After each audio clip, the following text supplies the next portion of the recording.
Bonjour à toutes, bonjour à tous. Je suis très contente d'être ici aujourd'hui pour vous parler d'un sujet qui me tient particulièrement à cœur. C'est celui de l'inclusion et de la mixité. Donc pendant les 20 prochaines minutes, je vais partir de mon expérience pour vous raconter comment j'ai réussi, ainsi que mes collègues féminines, à mettre en place une politique d'inclusion dans notre entreprise et à amener les questions d'égalité des genres. Donc, je vais essayer pendant les 20 prochaines minutes du coup de vous donner le max de clés et de conseils pour vous aussi amener l'égalité des genres dans votre entreprise.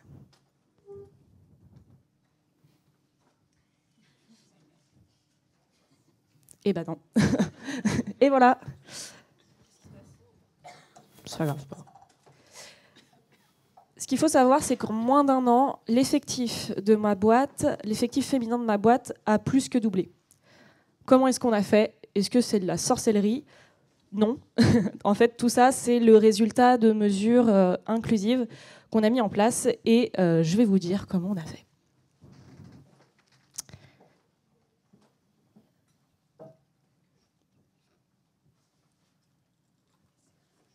C'est bon. Je me présente, je m'appelle Laurie Maurice, je suis responsable de communication et marketing chez Shodo. Et dès janvier, je suis très fière d'annoncer que je serai la prochaine CEO de Shodo Paris. Shodo, merci. Shodo, c'est quoi? Shodo, en fait, ce sont des ESN, donc entreprises de services du numérique, qui sont basées à Paris, à Lyon, à Nantes, bientôt à Rennes, bientôt à Lille, un peu partout. ESN, c'est quoi? Je vous le disais, ce sont des entreprises de services et numérique. Et il faut le dire, souvent, ces entreprises, elles sont mal vues. Et malheureusement, c'est pas toujours faux. En fait, elles sont critiquées pour leur obsession du profit. Et en gros, voilà, hein, ESN égale boucherie. Et sauf que chez nous, chez Shodo, on a vraiment à cœur de faire changer les choses et de faire les choses autrement et de redonner du sens au salariat dans ce secteur du coup souvent décrié. On s'emploie à le faire en mettant en place un modèle plus juste dans un secteur qui est loin de l'être avec tout le monde. Dans les premières versions de mon talk, quand je le répétais, je passais plusieurs slides à expliquer pourquoi il fallait féminiser la tech. Mais en fait, on s'en fout. Évidemment qu'il faut la féminiser, la tech, parce que c'est un secteur porteur. On a de la tech partout, tout le temps. Je pense que vous l'avez peut-être entendu dans la keynote juste avant. C'est évident qu'il faut féminiser la tech. Étant donné que c'est un secteur qui est omniprésent, c'est normal en fait qu'il y ait une pénurie de talent. Et encore plus si on se passe de la possibilité d'avoir des meufs, en fait, d'avoir un pan de la population qui ne va pas travailler là-dedans. Et puis en fait, féminiser la tech, c'est surtout une question de justice sociale. La justice sociale, voilà la définition que j'ai trouvée, c'est une construction morale et politique qui vise à l'égalité des droits et conçoit la nécessité d'une solidarité collective entre les personnes d'une société donnée. Bon, pour faire simple, retenez égalité des droits et solidarité collective.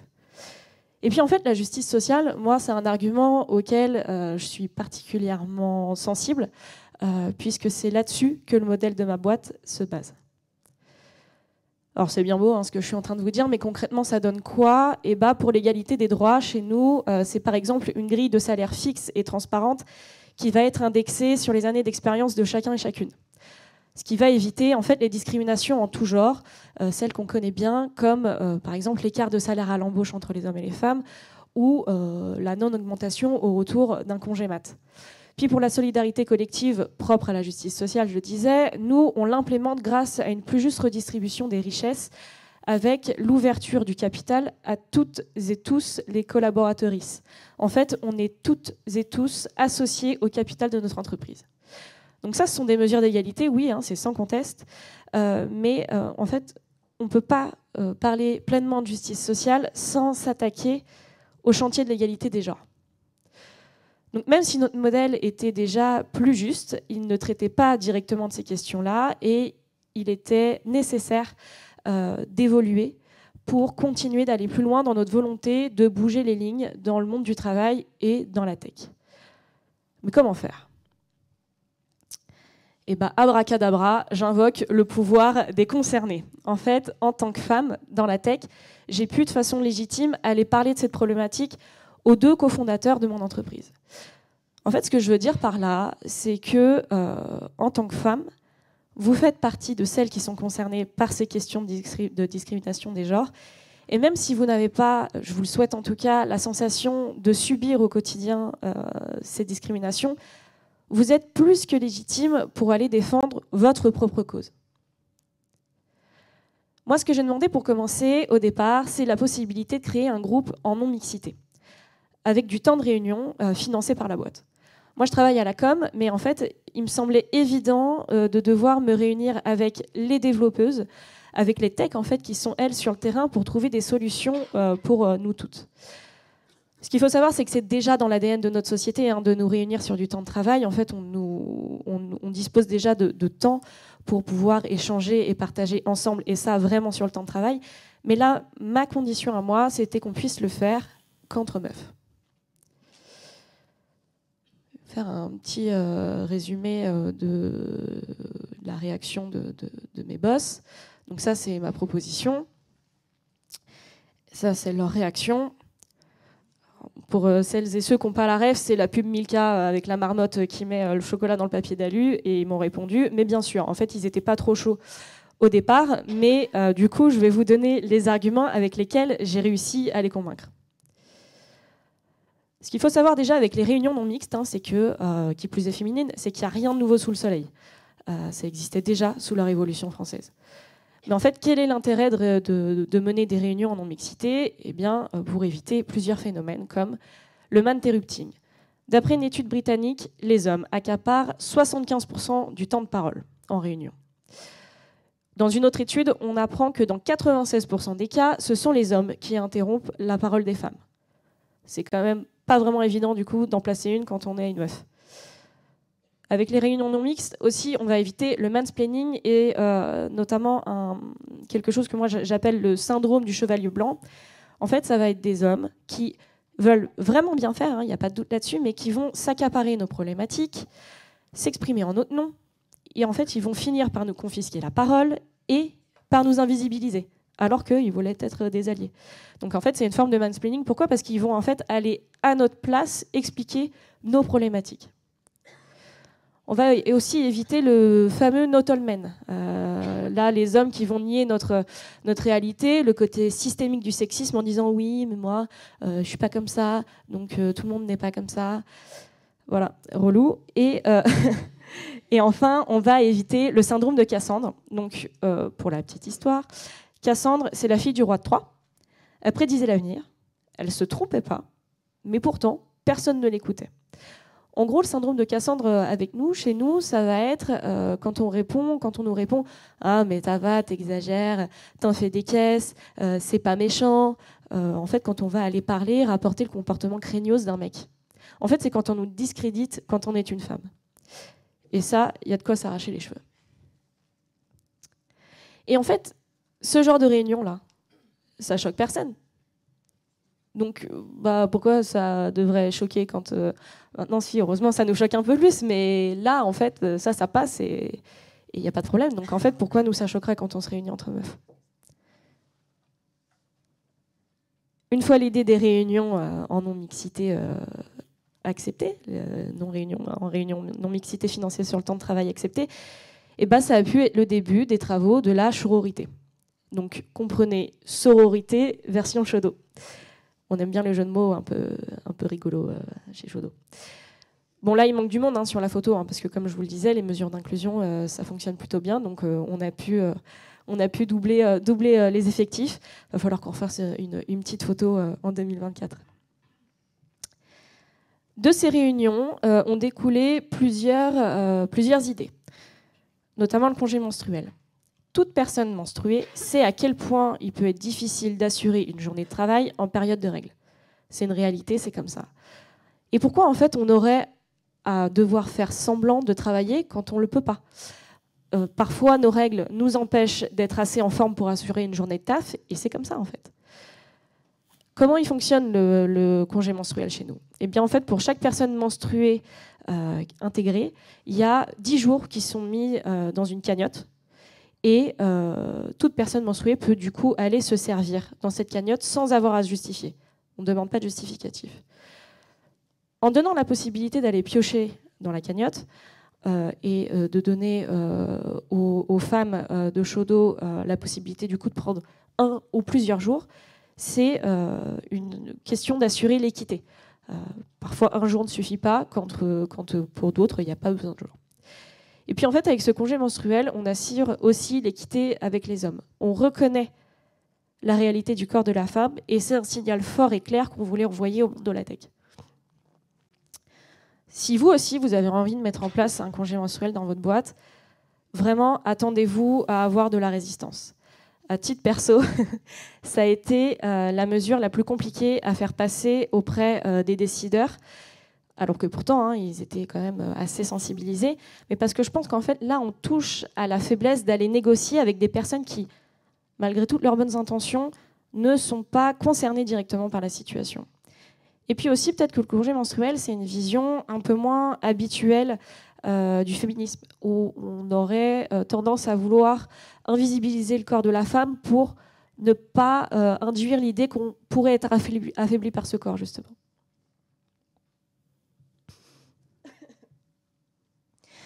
Toujours dans cette idée d'aller soutenir les femmes pour ce qu'elles sont, on a mis en place un congé IVG de 5 jours. Et on a aussi mis en place un congé arrêt naturel de grossesse de 5 jours.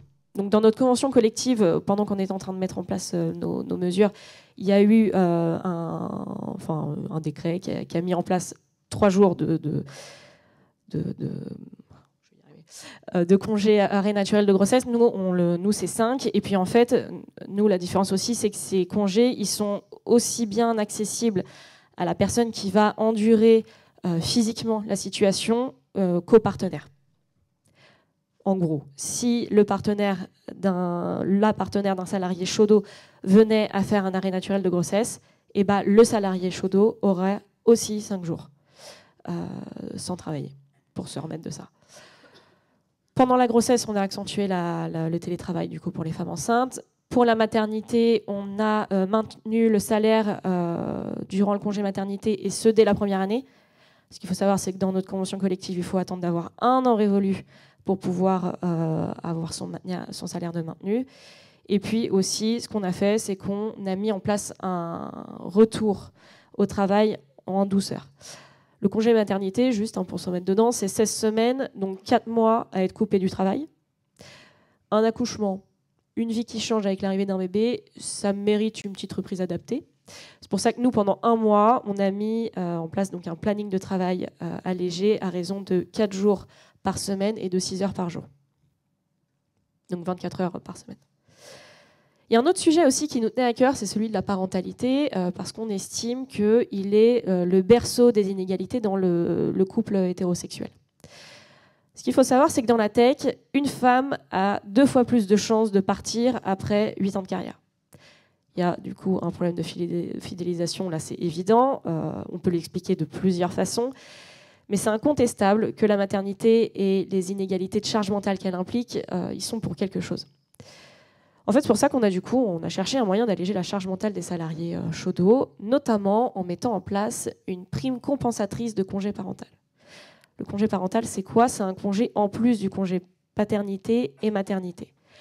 Ce congé parental, il est rémunéré à hauteur de 400 € par mois. Nous, on est parti du constat que dans seulement 1% des cas, ce sont les papas qui prennent un congé parental à temps plein, contre 13% des mamans. On peut légitimement penser du coup que la charge financière est en cause. On sait, voilà, les hommes ont tendance à être plus rémunérés que les femmes. Donc, si c'est celui qui gagne le plus haut salaire qui porte le congé parental, on peut estimer que le préjudice financier est plus important. C'est pour ça que nous, on a décidé d'aller contre cette excuse, cette raison, en finançant 1 mois de salaire au coparent qui va prendre un congé parental. C'est-à-dire, pour faire clair, la maman, la salariée qui est devenue maman et qui revient après son congé maternité, si le coparent décide de prendre 1 mois de congé parental, alors Chaudot lui paye son salaire pendant ce mois-là. Ce qui permet du coup, on pense, on l'estime, de soulager la charge mentale de la salariée en sachant le bébé du coup avec le coparent et non pas dans un mode de garde extérieur. Et puis aussi, en fait, ce qu'on s'est dit, c'est que ça allait aider le coparent à prendre la pleine responsabilité, la pleine mesure de ses nouvelles responsabilités, en se retrouvant en toute autonomie avec le bébé. On a aussi mis en place un congé paternité de 28 jours obligatoire. Ce qu'il faut savoir aujourd'hui, c'est que en fait, il n'y a que 7 jours qui sont obligatoires dans la loi. Là, chez nous, les 28 jours, c'est obligatoire, c'est à la maison. Et c'est très bien. C'est pas terminé, hein. On a aussi, pour continuer de féminiser nos rangs, on a aussi décidé d'investir sur les femmes en reconversion. Et à ce titre, vous allez pouvoir entendre Armelle juste après moi, qui est issue de la reconversion. Et enfin, on va très bientôt mener une réunion de sororité pour déterminer les actions 2024. Le bilan des mesures que je viens de vous annoncer, c'est aucun abus du congé menstruel. C'était la première critique qu'on nous faisait, et la première objection, mais il n'y a pas eu d'abus. En fait, sur les 100 jours mis à disposition, il y en a eu moins d'une dizaine de pris. Il y a eu 2 congés parentaux rendus possibles, et je peux vous faire un retour tout particulier là-dessus, puisque mon mari a pu rester 1 mois à la maison après la naissance de notre bébé, il y a 4 mois. Et c'est aussi, du coup, 7 bébés qui ont pu profiter de leurs coparents en toute quiétude. Et comme dans toute SN, c'est le nerf de la guerre, il n'y a pas eu de préjudice au niveau de la clientèle. Ça coûte cher. Oui. Mais en fait, ça coûte combien de remplacer les démissionnaires? Ça coûte combien de passer à côté des talents féminins et de tout un pan de personnes à recruter? Ce qu'il faut savoir, c'est que dans les entreprises non inclusives, les femmes ont 20 fois plus de chances de quitter la tech à cause de ça. Donc oui, rétablir l'équité, ça a un coût. Si ça n'en a pas, il y a de grandes chances que ce soit du féminisme washing. Par contre, être une boîte inclusive, c'est 85% des femmes qui aiment leur boulot. Dans les boîtes non inclusives, c'est 28% seulement. C'est 3 fois moins de femmes qui entendent des remarques sexistes. C'est 3 fois moins de femmes qui se disent que ce boulot n'est pas fait pour elles. En fait, c'est in fine une boîte beaucoup plus attractive. Et pour preuve, chez nous, en 1 an, c'est 2 fois plus de candidatures spontanées féminines. C'est 2 fois plus de salariés femmes. C'est un sentiment de sororité fort qui se traduit par des initiatives de la part de toutes, comme du mentoring, un club de lecture, de la sensibilisation.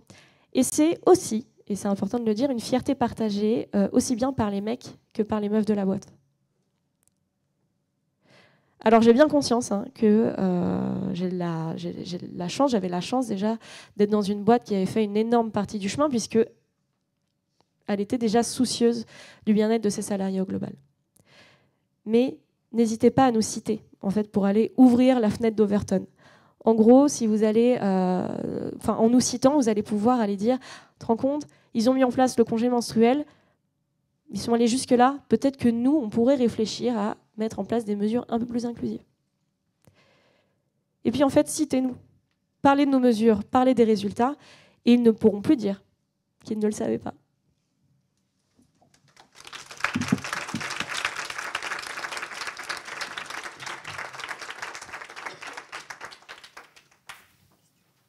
Vous avez des questions?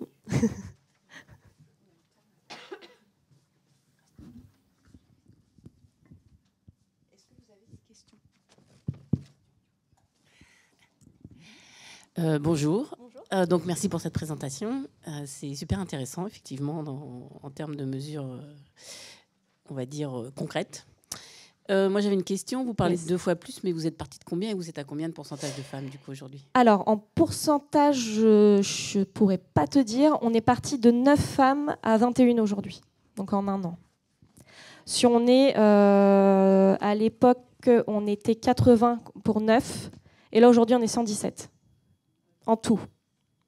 Donc si je dis pas de bêtises, ça représente quasiment 15%. Mais il faut recalculer.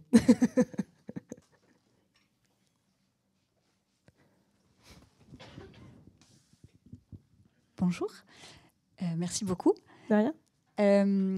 Tu parles de vous citer pour pouvoir faire bouger les choses et de citer notamment par exemple le congé menstruel et tout ce que vous avez. Ouais. Et effectivement, vous allez super loin. Ouais. Et c'est fou, c'est trop bien. Et où est-ce qu'on commence? En fait, si on arrive à un endroit, c'est plus ça. Si tu dis, eux, ils vont jusque-là, nous, on pourrait peut-être faire un peu. Qu'est-ce qu'on fait en fait? Qu'est-ce qu'on fait dans un endroit qui n'a pas cette conscience-là? Quels seraient les premiers petits pas qu'on pourrait mettre nous en place en fait? En fait, moi, ce que je conseillerais, c'est peut-être déjà d'aller demander du temps pour se réunir entre concernés. Là, vous avez tous les arguments pour le faire. Et aussi, du coup, en se réunissant entre concernés, c'est quand même la garantie de proposer des mesures qui vont être efficaces en interne, pour nous, en fait. Parce que si ce sont les décideurs, et je le mets volontairement masculin, qui vont penser à des mesures pour les nanas, en fait, il y a de fortes chances que ça tombe à côté et que ça soit, au pire, du feminist washing, au mieux, pas utile. Donc déjà, en allant se réunir entre concernés, d'avoir du temps pour le faire, peut-être que déjà il y a peut-être un truc où on peut glisser après nos idées. C'est fini. Pourrez vous poser la question. Merci. On va passer